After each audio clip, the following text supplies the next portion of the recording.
the first time Fortune magazine is ranking companies not by the dollars they make, but the good they're doing. Fortune is revealing its Change the World list. Here on CBS This Morning, 50 companies are rated. Coming in third, Toyota for creating cars designed to lower emissions. In second place, Google for products that expand knowledge. And number one, Vodafone and Safaricom. They took a mobile money platform to people without access to traditional banking services.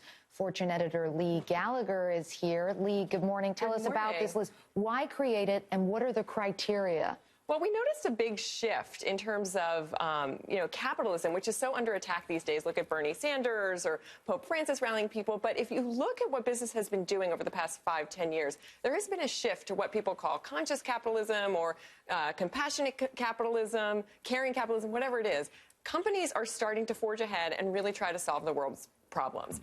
So this is not philanthropy. This is not corporate social responsibility. These are companies that, as part of their profit-making ventures, are having a tremendous impact on the world and making a better place. We're not saying that all these companies are descended from angels. We're not saying they're 100% gold, but they are having a measurable effect on making the world better. What it underlines for me is the potential of corporations because of the resources they have, both financial and human, to make a difference. That's absolutely right. And if you look at it now, especially at a time when governments are stymied, especially here in the U.S., society is kind of divided, and business can does have the resources, absolutely, especially now. This is a passion of Larry Page at Google. Yes, absolutely. Google is on the list at number 2 for a reason, and one of the reasons is that, it's unlocked information to the whole world. It's changed how we get information, how we look for information, how academics collaborate, how people translate things. But also, Larry Page, as you mentioned, he's also trying to